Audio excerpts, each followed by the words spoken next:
आपका स्वागत है आपके अपने चैनल स्टडी वाइन्स ऑफिशियल पर। तो आज का हमारा टॉपिक है मौलिक अधिकार यानी कि फंडामेंटल राइट्स। तो ये पॉलिटी की काफ़ी इम्पोर्टेंट वीडियो है। चाहे आप किसी भी एग्ज़ाम की तैयारी कर रहे हो, मौलिक अधिकार से प्रश्न बनते ही हैं। तो आज की इस वीडियो में हम 3 मौलिक अधिकार कवर करेंगे। टोटल 6 मौलिक अधिकार हैं। आज की इस वीडियो में हम 3 मौलिक अधिकार कवर करेंगे और इससे नेक्स्ट पार्ट में बाकी के 3 मौलिक अधिकार को कवर करेंगे। तो मैंने काफ़ी डिटेल में समझाया है, और ना कि समझाया है बल्कि आपको इसे याद करने का तरीका भी बताऊंगा कि इसे याद कैसे करना है। तो ये वीडियो आपके लिए काफ़ी इम्पोर्टेंट होने वाली है। तो चलिए बिना देरी किए हुए वीडियो को शुरू करते हैं। तो चलिए वीडियो की शुरुआत करते हैं और सबसे पहले हम समझते हैं कि मौलिक अधिकार होते क्या हैं। तो मौलिक अधिकार वे अधिकार हैं जो हमसे सरकार छीन नहीं सकती। ना ही सरकार और ना ही कोई अन्य व्यक्ति मौलिक अधिकार हमसे छीन सकता है। हाँ, कुछ समय के लिए इन्हें स्थगित किया जा सकता है, जैसे कि आपातकाल के समय मौलिक अधिकार को स्थगित किया जा सकता है, पर इन्हें पूर्ण रूप से बाद में छीना नहीं जा सकता। कानूनी अधिकार सरकार छीन सकती है, पर मौलिक अधिकार सरकार छीन नहीं सकती। ये हमें स्वतंत्र रूप से जीने के लिए आवश्यक है मौलिक अधिकार। और इसे लिया कहाँ से गया है? तो इसे संयुक्त राज्य अमेरिका के संविधान से लिया गया है। काफ़ी इंपॉर्टेंट है, याद रखिएगा कि इसे संयुक्त राज्य अमेरिका के संविधान से लिया गया है। और इसका वर्णन हमारे संविधान के भाग 3 में है। कहाँ से कहाँ तक? अनुच्छेद 12 से लेकर अनुच्छेद 35 तक। कई बार पूछा गया है कि इसका वर्णन कहाँ पर है। भाग 3 में अनुच्छेद 12 से लेकर अनुच्छेद 35 तक। और भारतीय संविधान का मैग्ना कार्टा कहा जाता है किसे? भाग 3 को। यानी मौलिक अधिकार को भारतीय संविधान का मैग्ना कार्टा कहा जाता है। तो मैग्ना कार्टा क्या है? मैग्ना कार्टा ब्रिटेन से ली गई अवधारणा है और वहाँ के राजा किंग जॉर्ज ने एक संधि पत्र पर हस्ताक्षर करके वहाँ के नागरिकों को कुछ अधिकार दिए थे, जिसे मैग्ना कार्टा कहा जाता है। तो जब भी बात आती है अधिकार की, तो उस देश का उसे मैग्ना कार्टा कहा जाता है। तो भारत में अधिकारों की बात किस में है? तो भाग 3 में है। इसीलिए भाग 3 को भारतीय संविधान का मैग्ना कार्टा कहा जाता है, याद रखिएगा। तो जब मूल संविधान बना था उस समय कुल 7 मौलिक अधिकार थे, पर बाद में एक अधिकार खत्म कर दिया गया। अब कुल कितने अधिकार हैं? तो 6 मौलिक अधिकार हैं। तो वो कौन सा मौलिक अधिकार खत्म किया गया? तो संपत्ति का अधिकार। वेरी इंपॉर्टेंट, एग्जाम में कई बार पूछा जाता है कि कौन सा मौलिक अधिकार नहीं है, और नीचे लिखा होता है संपत्ति का अधिकार। तो याद रखिएगा, संपत्ति का अधिकार मौलिक अधिकार नहीं है। तो इसे कब खत्म किया गया? तो 44वें संविधान संशोधन 1978 ईस्वी में संपत्ति के अधिकार को मौलिक अधिकार से हटाकर अनुच्छेद 301 के अंतर्गत कानूनी अधिकार कर दिया गया। तो मैंने आपको बताया ना कि मौलिक अधिकार को छीना नहीं जा सकता, पर कानूनी अधिकार को सरकार छीन सकती है। और बाद में इसीलिए इसे मौलिक अधिकार से हटाकर कानूनी अधिकार कर दिया गया। ये मैं आपको बताऊंगा कि संपत्ति का अधिकार कानूनी अधिकार क्यों किया गया, पर अभी के लिए आप याद रखिएगा कि संपत्ति का अधिकार मौलिक अधिकार नहीं है। सोशल मीडिया एक ऐसी जगह जहां दुनिया भर के करोड़ों लोग आपस में। तो अब हम 6 मौलिक अधिकार देख लेते हैं कि कौन कौन से मौलिक अधिकार हमें प्राप्त हैं। उसके बाद मैं आपको ट्रिक से बताऊंगा कि इसे याद कैसे करना है। तो सबसे पहले है समता या समानता का अधिकार। इसका वर्णन संविधान के अनुच्छेद 14 से 18 तक है। उसके बाद है स्वतंत्रता का अधिकार। इसका वर्णन अनुच्छेद 19 से 22 तक है। उसके बाद है शोषण के विरुद्ध अधिकार। इसका वर्णन अनुच्छेद 23 से 24 तक है। उससे नेक्स्ट है धार्मिक स्वतंत्रता का अधिकार। इसका वर्णन अनुच्छेद 25 से 28 तक है। उसके बाद है संस्कृति और शिक्षा संबंधी अधिकार। इसका वर्णन अनुच्छेद 29 से 30 तक है। और लास्ट में है संवैधानिक उपचारों का अधिकार। इसका वर्णन अनुच्छेद 32 में है। तो ये टोटल 6 मौलिक अधिकार हमें प्राप्त हैं, 6 फंडामेंटल राइट्स हैं और एग्जाम में पूछे जाते हैं। और याद रखिएगा, संपत्ति का अधिकार मौलिक अधिकार नहीं है। तो अब हम ट्रिक से देखते हैं कि इसको याद कैसे रखेंगे, इसको क्रम से याद कैसे रखेंगे। तो ट्रिक है EF ER ER। क्या है? EF ER ER। ई के बाद क्या आता है? F। तो उसके बाद ER ER। तो ई से क्या है? इक्वालिटी। तो सबसे पहला अधिकार कौन सा है? समानता का अधिकार। समानता को इंग्लिश में क्या कहते हैं? इक्वालिटी, यानी कि राइट्स ऑफ इक्वालिटी। तो इक्वालिटी का पहला वर्ड है ई। तो इसे याद रखिएगा, पहले आएगा समानता का अधिकार। और ई के बाद क्या आता है? F। और F से है फ्रीडम। तो दूसरा अधिकार कौन सा है? स्वतंत्रता का अधिकार। स्वतंत्रता को इंग्लिश में कहते हैं फ्रीडम। तो F है। ई के बाद F आता है। तो पहला समानता हुआ, इक्वालिटी, और दूसरा हुआ फ्रीडम। और तीसरा है शोषण के विरुद्ध अधिकार। शोषण यानी कि एक्सप्लॉयटेशन। तो इसको एक्सप्लॉयटेशन का लेंगे ई। तो पहले भी ई था, फिर एफ आया, फिर आ गया ई। तो तीसरा होगा शोषण के विरुद्ध अधिकार। उसके बाद आएगा आर, आर यानी कि रिलीजन, तो रिलीजन यानी कि धार्मिक, धार्मिक को इंग्लिश में रिलीजन कहते हैं, तो इसका है आर। उसके बाद फिर आएगा ई, यानी कि एजुकेशन, तो जो पांचवा अधिकार है संस्कृति और शिक्षा संबंधी अधिकार है, तो इसमें हम शिक्षा को देखेंगे यानी कि एजुकेशनल देखेंगे। एजुकेशन और कल्चर साथ साथ ही आएंगे, आपको याद हो जाएगा बाद में, अभी आप सुन लीजिए बस। तो उसका बाद है एजुकेशन, उसका भी हम लेंगे ई। तो आखिरी है संवैधानिक उपचारों का अधिकार। संवैधानिक उपचारों को इंग्लिश में कहते हैं कॉन्स्टिट्यूशनल रेमेडीज। तो जिस प्रकार हम घरेलू उपचार को कहते हैं ना होम रेमेडीज, उसी प्रकार कॉन्स्टिट्यूशनल रेमेडीज संवैधानिक उपचारों को कहते हैं। तो जिस प्रकार ऊपर वाले को हमने देखा ना कल्चरल और एजुकेशनल का एजुकेशनल में ई लिया, उसी प्रकार संवैधानिक उपचारों में भी कॉन्स्टिट्यूशनल रेमेडीज का आर लेंगे। तो इस प्रकार हमारी ट्रिक बनेगी ई एफ ई आर। जिस प्रकार आप इस क्रम को याद रख पाएंगे, पहले तो आपको याद ही हो जाएगा कि पहला समानता का अधिकार होगा। अब मौलिक अधिकार की इस वीडियो को जब 2 बार देख लेंगे आपको ये याद ही रहेगा कि जो पहला अधिकार है वो तो समानता का अधिकार है। उसके बाद हम इसको क्रम में कैसे याद रखेंगे, तो ई के बाद आता है एफ यानी कि फ्रीडम, फिर आएगा ई यानी कि शोषण वाला, फिर आएगा आर रिलीजन, फिर आएगा ई एजुकेशन, फिर आएगा आर रेमेडीज। तो इस प्रकार आप इसके क्रम को याद रख सकते हैं। अब हम इसे डिटेल में देखते हैं। तो अब हम पढ़ते हैं पहला समानता का अधिकार, जिसका वर्णन संविधान के अनुच्छेद 14 से लेकर 18 तक है। पहले हम इसे डिटेल में पढ़ेंगे, उसके बाद मैं आपको बताऊंगा कि इसे याद कैसे करना है। तो सबसे पहले देखते हैं अनुच्छेद 14, जिसमें है विधि के समक्ष समानता। विधि मतलब कि कानून, तो कानून के सामने सब बराबर हैं। इसका अर्थ है कि कानून के सामने सब एक समान है तथा राज्य सभी व्यक्तियों के लिए एक समान कानून बनाएगा तथा उन पर एक समान ही लागू करेगा। मतलब कि कानून के सामने सब बराबर हैं, ये अनुच्छेद 14 में कहा गया है। तो जैसा कि ये आप इमेज देख रहे हैं, आपने फिल्मों में अदालतों में देखा होगा ये स्टैचू को, जिसकी आंख पर पट्टी बंधी होती है। तो इसमें क्या दर्शाया जाता है कि कानून के सामने सब बराबर हैं, चाहे अमीर हो या गरीब हो, सभी को एक प्रकार का न्याय मिलेगा। तो यही अनुच्छेद 14 में कहा गया है। तो उसके बाद देखते हैं अनुच्छेद 15। अनुच्छेद 15 में क्या है, धर्म, नस्ल, जाति, लिंग या जन्म स्थान के आधार पर भेदभाव पर निषेध। यानी कि राज्य के द्वारा धर्म, जाति, लिंग, नस्ल या जन्म स्थान के आधार पर नागरिकों के प्रति जीवन के किसी भी क्षेत्र में भेदभाव नहीं किया जा सकता। ये अनुच्छेद 15 में कहा गया है। अनुच्छेद 14 में समानता बताई गई है और अनुच्छेद 15 में कि किसी भी आधार पर भेदभाव नहीं किया जा सकता। तो उसके बाद है अनुच्छेद 16 कि लोक नियोजन के विषय में अवसर की समानता। लोक नियोजन के विषय मतलब कि सरकारी नौकरियों में सभी को समान अवसर मिलेंगे, सभी में समानता है। तो लोक नियोजन के संबंधित विषयों में सभी नागरिकों के लिए अवसर की समानता होगी, अवसर की समानता होगी। पर अपवाद इसमें है आरक्षण। तो संविधान में लिखा गया है कि पॉजिटिव डिस्क्रिमिनेशन किया जा सकता है। वैसे किसी के साथ भेदभाव नहीं किया जाएगा, पर पॉजिटिव डिस्क्रिमिनेशन किया जा सकता है।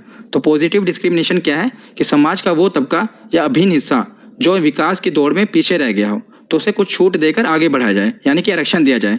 तो ये डिस्क्रिमिनेशन किया जा सकता है। आप ये नहीं कह सकते कि ये भेदभाव क्यों, सब हमें बराबर का अधिकार क्यों नहीं है। तो संविधान में ये साफ लिखा गया है कि पॉजिटिव डिस्क्रिमिनेशन किया जा सकता है। अगर कोई तबका पीछे छूट गया है तो उसे छूट देकर आपके बराबर लाया जाए, तो ये आरक्षण दिया जा सकता है। ये संविधान में कहा गया है। तो याद रखिएगा, 14 में समानता है, 15 में किसी आधार पर भेदभाव नहीं करना है और 16 में है लोक नियोजन के विषय पर समानता। तो उसके बाद है अनुच्छेद 17। अनुच्छेद 17 मतलब कि अस्पृश्यता का अंत। अस्पृश्यता यानी कि अनटचेबिलिटी। तो इसके अंतर्गत अस्पृश्यता अनटचेबिलिटी को एक दंडनीय अपराध घोषित किया गया है। आप किसी के धर्म, जाति, रंग के आधार पर उसे छुआछूत का भेदभाव नहीं कर सकते। ये अनुच्छेद 17 में कहा गया है। और नेक्स्ट है अनुच्छेद 18। तो अनुच्छेद 18 का क्या कहा गया है, उपाधियों का अंत। तो अनुच्छेद 18 के तहत सभी प्रकार की उपाधियां जो कि आज़ादी से पूर्व थी उनको समाप्त कर दिया गया। मतलब कि इसके अंतर्गत उपाधियों को समाप्त कर दिया गया। अब भारत का कोई भी नागरिक अपने नाम से पहले कोई भी उपाधि नहीं लगा सकता। मसलन उदाहरण के स्वरूप स्वतंत्रता से पूर्व कुछ उपाधियां थी, जैसे कि महाराज, सुल्तान, बादशाह, राय बहादुर, इस तरह की बहुत सी उपाधियां थी, उन सबको अब समाप्त कर दिया गया है। अब आप देखते हैं कि आप नहीं देखते होंगे कि किसी के नाम के आगे महाराज लगा हो या सुल्तान लगा हो, पर आज़ादी से पहले ये लगता था महाराज मतलब फलाना नाम होता था, पर अब ये अनुच्छेद 18 के तहत खत्म कर दिया गया उपाधियों को। तो उसके आगे है कि राष्ट्रीय पुरस्कार जैसे कि भारत रत्न, पद्म विभूषण, पद्म भूषण आदि लिए जा सकते हैं, पर आप उपाधि के रूप में प्रयोग नहीं कर सकते। मतलब किसी को भारत रत्न मिला है तो वो अपने नाम के आगे भारत रत्न नहीं लिख सकता, मतलब उपाधि के रूप में इसे इस्तेमाल नहीं कर सकता। तो इसके कुछ अपवाद हैं, वो मैं आपको बताता हूँ कि इसमें उपाधियों का उपयोग किया जा सकता है। तो इसका अपवाद है एजुकेशन और आर्मी रैंक। मतलब एजुकेशन और आर्मी रैंक में कुछ उपाधियां हैं जो अपने नाम के आगे आप लगा सकते हैं। जैसे कि कोई पढ़ लिख कर प्रोफेसर बन जाता है तो अपने नाम के आगे प्रोफेसर लगाता है, कोई डॉक्टर बनता है तो अपने नाम के आगे डॉक्टर भी लगाता है। तो प्रोफेसर और डॉक्टर आप देखते हैं ना, लोग अपने नाम के आगे लगाते हैं। उसी प्रकार कुछ आर्मी की भी रैंक होती है, जैसे ब्रिगेडियर, कर्नल, कैप्टन, ये भी अपने नाम के आगे वो लगा सकते हैं। मतलब कि एजुकेशन और आर्मी रैंक की उपाधियों को लगाया जा सकता है। एग्जाम्पल के रूप में जैसे प्रोफेसर प्यारेलाल, प्रोफेसर लगा सकते हैं अपने नाम के आगे। डॉक्टर हाथी, तो डॉक्टर भी इन्होंने नाम अपने नाम के आगे लगाया। उसी प्रकार होता है ब्रिगेडियर भानु प्रताप, तो ब्रिगेडियर हो, कैप्टन हो या कर्नल हो, ये भी अपने नाम के आगे लगा सकते हैं। तो मतलब कि एजुकेशनल और आर्मी रैंक की ये उपाधियां लगाई जा सकती हैं। उसके अलावा कोई भी उपाधियों को अपने नाम के आगे नहीं लगाया जा सकता। ये अनुच्छेद 18 में कहा गया है।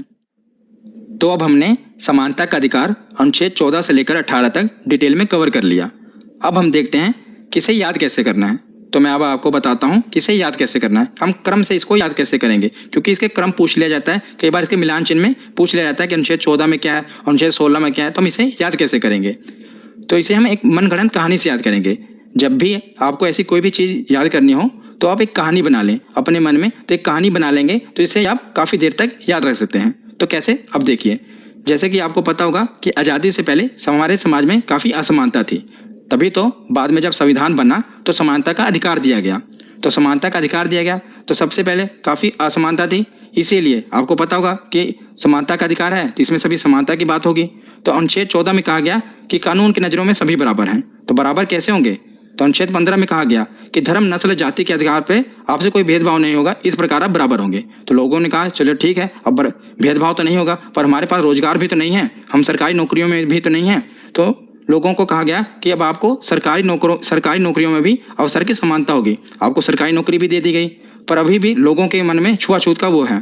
तो क्या कहा गया कि अनुच्छेद 17 में सरकारी नौकरी देने के बाद आपको अस्पृश्यता का अंत कर दिया गया। और उसके बाद उपाधियों को भी खत्म कर दिया गया। अब ना रहेगा कोई राजा, ना रहेगा कोई भिखारी, तो ना ही आपसे कोई छुआछूत का विरोध होगा, मतलब छुआछूत नहीं होगा। तो पहले कानून की नज़रों में आपको समानता दी गई, तो समानता तो दे दी गई, किस प्रकार? धर्म, जाति, लिंग के आधार पर भेदभाव का विरोध करके विरोध भी कर दिया गया। पर अभी भी नौकरियों में समानता नहीं है, तो उसके बाद नौकरियां दी गई। अभी भी लोगों के मन में क्या है? छुआछूत है, तो उसको खत्म कर दिया गया और उपाधियां भी खत्म कर दी गई। अब न रहेगा कोई राजा, न रहेगा कोई भिखारी, तो मतलब किसी के मन में छुआछूत नहीं रहेगा। तो इस प्रकार आप एक कहानी से बनाइए, जिस प्रकार आप इसे क्रम से याद कर लेंगे। तो समानता के अधिकार के बाद है स्वतंत्रता का अधिकार। ये दूसरा अधिकार है। इसका वर्णन अनुच्छेद 19 से लेकर 22 तक है। याद रखिएगा, अनुच्छेद 19 से लेकर 22 तक। तो अनुच्छेद 19 में क्या कहा गया है? अनुच्छेद 19 के अंतर्गत वर्तमान समय में हमें कुल 6 स्वतंत्रता के अधिकार हैं, पर मूल संविधान में 7 तरह की स्वतंत्रता का उल्लेख था। तो जब वीडियो शुरू हुई थी उस समय मैंने आपको बताया था कि मूल संविधान में 7 मौलिक अधिकार थे और वर्तमान समय में 6 मौलिक अधिकार हैं। उसी प्रकार जो अनुच्छेद 19 है उसमें भी जो स्वतंत्रता के अधिकार थे वो पहले 7 थे, पर एक खत्म कर दिया गया। तो अब स्वतंत्रता के अधिकार 19 में कितने हैं? 6 हैं। जिस प्रकार मौलिक अधिकार पहले 7 थे, 6 हैं, उसी प्रकार अनुच्छेद 19 में जो स्वतंत्रता के अधिकार थे वो भी पहले 7 थे और अब 6 हैं। तो संपत्ति के अधिकार को खत्म किया गया, वो मैं आपको बताऊंगा क्यों खत्म किया गया था। और मैं आपको ये भी याद करने का तरीका भी बताऊंगा कि इसे क्रम वाइज याद करेंगे, कैसे करेंगे। पहले हम देख लेते हैं कि है क्या क्या। तो अनुच्छेद 19A में है बोलने की स्वतंत्रता। बोलने की स्वतंत्रता यानी कि जो आप मीडिया देखते हैं, प्रेस की स्वतंत्रता है, वो भी 19A के तहत ही आती है। तो 19A में है बोलने की स्वतंत्रता। अब आज आप देखते होंगे कि एक हवाई चप्पल पहना हुआ इंसान भी हवाई जहाज में बैठे हुए मंत्री को कुछ भी बोल सकता है, मतलब उसे बोलने की स्वतंत्रता है। तो ये हमें कहाँ से मिली है? तो संविधान के अनुच्छेद 19A के तहत ही हमें बोलने की स्वतंत्रता मिली है। 19B में क्या है? सभा करने की स्वतंत्रता। 19C में क्या है? संगठन बनाने की स्वतंत्रता। 19D में क्या है? देश में कहीं भी आवागमन करने की स्वतंत्रता। 19E में क्या है? किसी भी क्षेत्र में निवास करने और बसने की स्वतंत्रता। और 19F में क्या है? क्या था? संपत्ति का अधिकार। ये हमारा पहले मौलिक अधिकार था, पर इसे अब कानूनी अधिकार बना दिया गया है, संपत्ति के अधिकार को। 19G में क्या है? व्यापार करने की स्वतंत्रता। तो ये आपको मैं अभी याद करने का तरीका बताऊंगा, पर अभी आप देख लीजिए कि ये है 19A से लेकर G तक स्वतंत्रता का अधिकार, जो कि अनुच्छेद 19 में है। तो ये जो है 19F संपत्ति का अधिकार, इसे खत्म कर दिया गया। और हमारे एग्जाम में पूछा जाता है, ऑप्शन दिए होते हैं 19D, E, F, G, इसमें कौन सा स्वतंत्रता का अधिकार खत्म कर दिया गया है? तो संपत्ति का अधिकार खत्म कर दिया गया है। तो इसकी ट्रिक क्या है कि आप इसे याद कैसे करेंगे? तो जब आप स्कूल में पढ़ते थे उसमें आता था ना आपको ट्री और फॉल्स। ट्रू फॉल्स आता था। ट्रू मतलब जो सही है, सही लगाइए, फॉल्स मतलब जो गलत है। उसी प्रकार टी से ट्रू होता है, एफ से फॉल्स होता है, तो इसके आगे इसलिए मैंने क्रॉस लगाया, फॉल्स यानी कि इसे खत्म कर दिया गया। फॉल्स एफ से होता है फॉल्स। तो ये जो आपको अभी छोटी सी बात लग रही होगी, पर आप जब एग्जाम में बैठेंगे आपको यही बातें क्लिक करेंगी माइंड में, क्योंकि जब आपको ऑप्शन आएगा A B C F G, तो आपको वहाँ पर यही बात क्लिक करेगी कि एफ से होता है फॉल्स। फॉल्स यानी कि क्रॉस। तो जो संपत्ति का अधिकार है इसे क्रॉस कर दिया गया, यानी कि खत्म कर दिया गया। अब ये हमारा मौलिक अधिकार नहीं है बल्कि कानूनी अधिकार है। तो अब हम देखते हैं कि संपत्ति के अधिकार को मौलिक अधिकार से कानूनी अधिकार क्यों कर दिया गया। तो मैंने आपको बताया था कि जो मौलिक अधिकार होते हैं वो सरकार हमसे छीन नहीं सकती, पर कानूनी अधिकारों को सरकार भी हमसे छीन सकती है। तो जब संपत्ति का अधिकार मौलिक अधिकार था, मतलब मैं आपको समझाता हूँ कि उदाहरण से, कि जैसे सरकार को कोई इंफ्रास्ट्रक्चर का काम करना होता था, मतलब कि सड़क बनाना होता था, पुल बनाना है, कोई एक्सप्रेसवे बनाना है, तो वहाँ पर जो हमारी ज़मीनें होती थी, सरकार क्या करती है, हमसे हमारी ज़मीनें ले लेती है, जहाँ पर भी सड़क का निर्माण करना है, उसके बदले में हमें मुआवजा दे देती है। पर जब संपत्ति का अधिकार मौलिक अधिकार था, तब सरकार हमसे वो ज़मीनें नहीं ले सकती थी। क्यों? क्योंकि वो हमारा एक फंडामेंटल राइट्स है, मौलिक अधिकार है, और वो सरकार भी हमसे छीन नहीं सकती। पर जब बाद में इसे कानूनी अधिकार कर दिया गया, तो सरकार वो हमसे छीन सकती है। उसके बदले में सरकार क्या करती है, हमें मुआवजा दे देती है। पर जब मौलिक अधिकार था तो वो सरकार हमसे छीन नहीं सकती थी। इसीलिए संपत्ति के अधिकार को क्या किया गया, मौलिक अधिकार से कानूनी अधिकार कर दिया गया। आशा करता हूँ आपको समझ आया होगा। अब हम देखते हैं कि ये जो क्रम है इसे क्रम वाइज कैसे याद करेंगे। तो इसे 19A से लेकर 19G तक मैं आपको बताऊंगा कि क्रम वाइज इसे याद कैसे करेंगे। तो उसी प्रकार जैसे मैंने आपको कहानी की तरह बताया था, इसी प्रकार इसे भी कहानी की तरह आप सुनिए। तो इसमें क्या है कि स्वतंत्रता का अधिकार है। तो स्वतंत्रता के अधिकार में क्या किया गया कि मान लो आपको कोई भी तकलीफ है, आप एक कहानी की तरह समझे कि आपको कोई भी तकलीफ है तो आप बोलेंगे, तो आपको बोलने की स्वतंत्रता है। मान लीजिए आप बोल रहे हैं, कोई सुन नहीं रहा, तो आपको सभा करने की स्वतंत्रता है। पहले आप बोलेंगे, आपकी बात कोई सुन नहीं रहा, तो आप एक सभा करेंगे, सभा में बात अपनी रखेंगे। सभा में भी आपकी बात सुनी नहीं जा रही, तो आप एक संगठन यानी कि एक संघ बनाएंगे, संघ बनाकर अपनी बात को रखेंगे। अब आपकी बात मान लीजिए एक राज्य में आप कर रहे हैं, यहाँ पर भी आपकी बात का कोई प्रभाव नहीं पड़ रहा, तो आप दूसरे देश में भी आवागमन करने की स्वतंत्रता है। आप देख रहे हैं ना कितने क्रम वाइज संविधान को बनाया गया है। पहले तो आप बोलेंगे, आपकी बात कोई नहीं सुन रहा, तो एक सभा करेंगे। सभा के बाद आपकी सभा में बात नहीं सुनी जा रही, तो एक संघ बनाएंगे, और संघ बनाकर जब आपके एक राज्य में प्रभाव नहीं पड़ रहा, तो आप दूसरे राज्य में भी आवागमन कर सकते हैं। जब आप दूसरे राज्य में जाएंगे तो वहाँ पर निवास करना पड़ेगा, आपको बसने की स्वतंत्रता है। तो दूसरे राज्य में जाएंगे तो वहाँ पर बसने की स्वतंत्रता है। अब आप जब दूसरे राज्य में जाएंगे तो वहाँ तो आपको कमाना भी पड़ेगा ना, तो व्यापार करने की स्वतंत्रता भी आपको दी गई है। तो देखिए कैसे क्रम वाइज आप इसे कहानी की तरह याद कर सकते हैं। पहले आप बोलेंगे, आपकी बात कोई नहीं सुन रहा, तो आप सभा करेंगे। सभा में भी आपकी बात नहीं सुनी जा रही, तो आप एक संगठन बनाएंगे। तो एक राज्य में आपकी बात का प्रभाव नहीं पड़ रहा, तो दूसरे राज्य में आवागमन करेंगे। दूसरे राज्य में जब आवागमन करेंगे तो आपको बसना पड़ेगा, तो बसने के लिए वहाँ पर निवास करेंगे। जब आप निवास करेंगे तो आपको कमाना भी पड़ेगा, तो व्यापार करने की स्वतंत्रता है। तो इस प्रकार कहानी से आप पूरा अनुच्छेद A से लेकर G तक याद रख सकते हैं। और बीच में मैंने आपको बताया कि 19F जो है फॉल्स है, यानी कि संपत्ति का अधिकार खत्म कर दिया गया है। तो इस प्रकार आशा करता हूँ आपको अनुच्छेद 19 याद हो गया होगा। तो अनुच्छेद 19 के बाद क्या है, अनुच्छेद 20।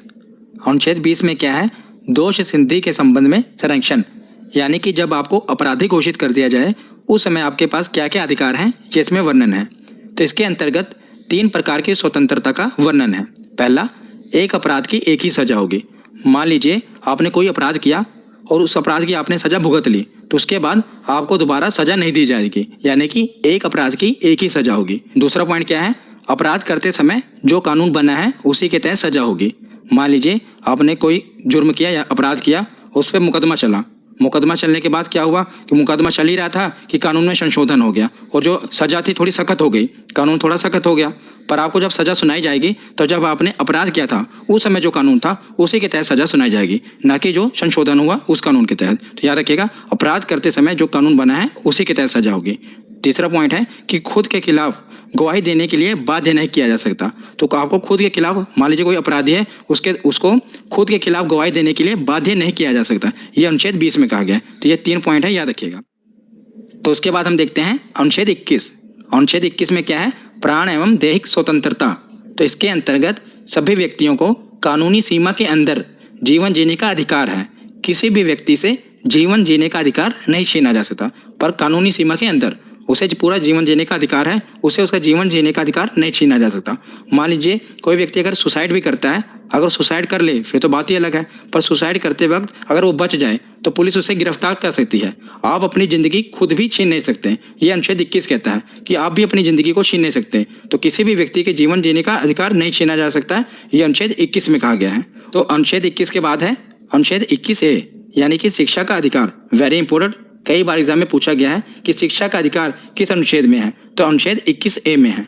तो 86वें संविधान संशोधन 2002 के अंतर्गत 6 से 14 वर्ष की आयु के समस्त बच्चों के लिए निःशुल्क और अनिवार्य करने का प्रावधान जोड़ा गया है। तो आपने सरकारी स्कूलों में देखा होगा ना कि 6 से लेकर जो 14 वर्ष की आयु के बच्चे हैं उन्हें फ्री में शिक्षा दी जाती है। तो ये प्रावधान ये कहाँ पर है, तो अनुच्छेद 21A में शिक्षा के अधिकार दिया गया है। तो 86वें संविधान संशोधन के अंतर्गत ही ये प्रावधान है कि 6 से लेकर 14 वर्ष की आयु के बच्चों को फ्री में शिक्षा दी जाएगी। उसके बाद हम देखते हैं अनुच्छेद 22। तो अनुच्छेद 22 में क्या है, गिरफ्तारी से संरक्षण। तो अनुच्छेद 22 में है गिरफ्तारी से संरक्षण। इसमें 2 पॉइंट हैं, अपराध के बाद और अपराध के पहले। तो आपको अपराध करने के बाद भी गिरफ्तार किया जाता है और अपराध करने से पहले भी गिरफ्तार किया जा सकता है। ये हम दोनों देखेंगे। तो अपराध के बाद पहले देखते हैं कि अपराध के बाद आपको गिरफ्तार किया जाए तो उस समय आपके पास क्या क्या राइट्स हैं। तो इसे कहते हैं दंडात्मक निरोध।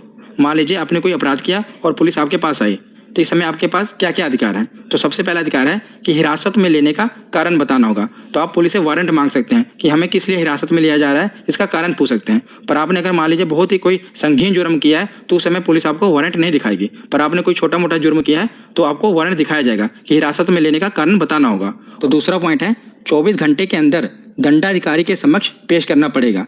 मान लीजिए पुलिस ने आपको पकड़ लिया और जेल में डाल दिया, तो उसे क्या करना होगा कि 24 घंटे के अंदर आपको दंडाधिकारी मैजिस्ट्रेट यानी कि जज के सामने पेश करना पड़ेगा। ये आपका अधिकार है कि उसे 24 घंटे के अंदर आपको जज के सामने पेश करना ही पड़ेगा। तो मान लीजिए वो आपको जज के सामने ले गए, तो जज आपसे पूछेगा कि आपके पास कोई बेगुनाही का सबूत है। अगर आप बेगुनाही का सबूत दे देते हैं तो जज आपको छोड़ देगा।